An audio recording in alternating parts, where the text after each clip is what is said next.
Okay, we need a quick way to work out the number of ways we can choose things.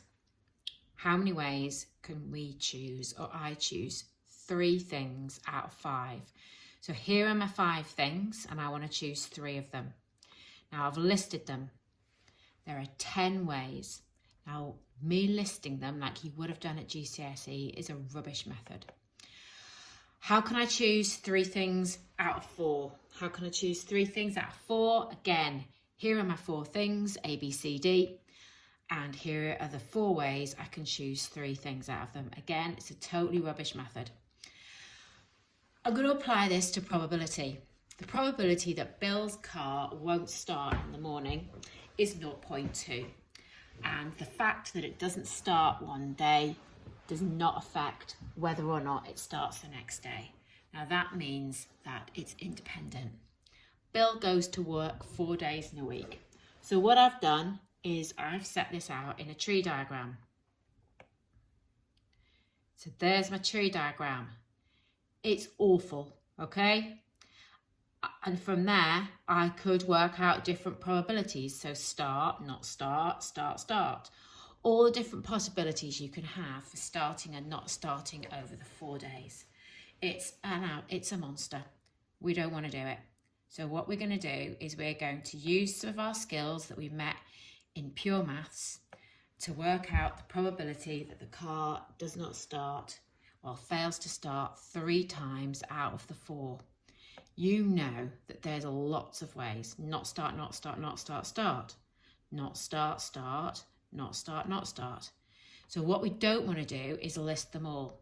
And we use the idea of a factorial that you've met when you met the binomial in pure maths. 8 factorial means 8 times 7 times 6 and so on. That's what a factorial means. So the new operation, and you will have met this when you did the binomial in your pure maths, is the choose option. So n choose r. That's the number of ways of choosing r things out of n. You've got 7 choose 5, 6 choose 2. Okay, that's how we would write it.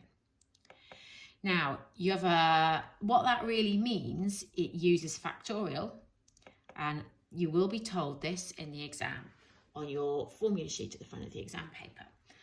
You tend to only use that if you don't have a calculator, and there could be some questions where you don't have a calculator.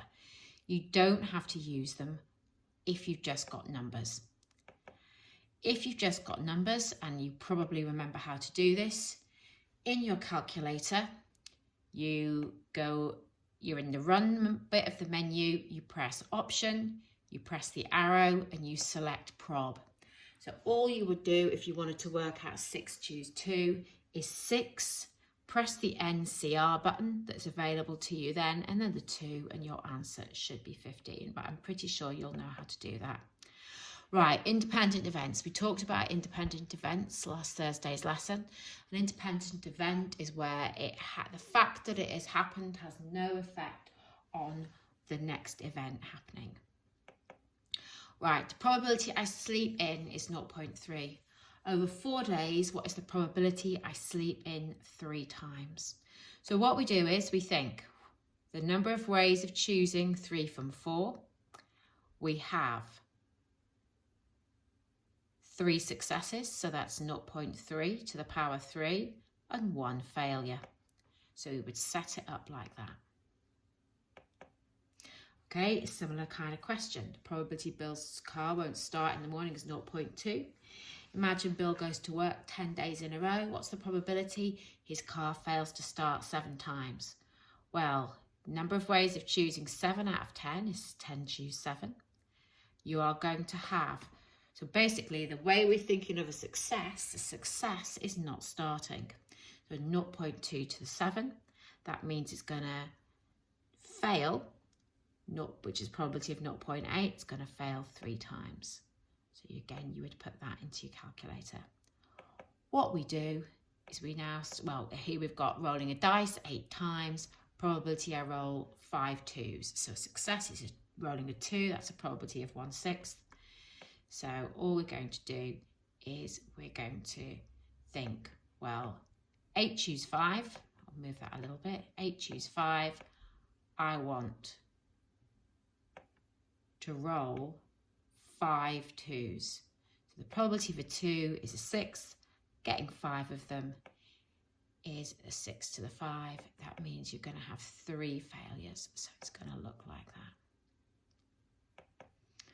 What we want to do is we actually want to formalize that, and we do this with something called the binomial distribution. Okay, and it's for a discrete random variable. So it's only going to be for things that can take a whole number only. So 2, 3, not anything in between, so there will be gaps. Here are the conditions to be able to use the binomial distribution. You have a single trial that has exactly 2 outcomes, success or failure. The outcomes of each trial are independent of the outcome of all the other trials. The probability of success at each trial is constant. That means it doesn't change, and there must be a fixed number of trials taking place. So that's when you can use the binomial. There is a formula that we can use, and I'll explain that in a moment. And sometimes we write it using x is binomially, this means distributed, this little squiggle is distributed binomially with n number of repetitions and the probability of success being p.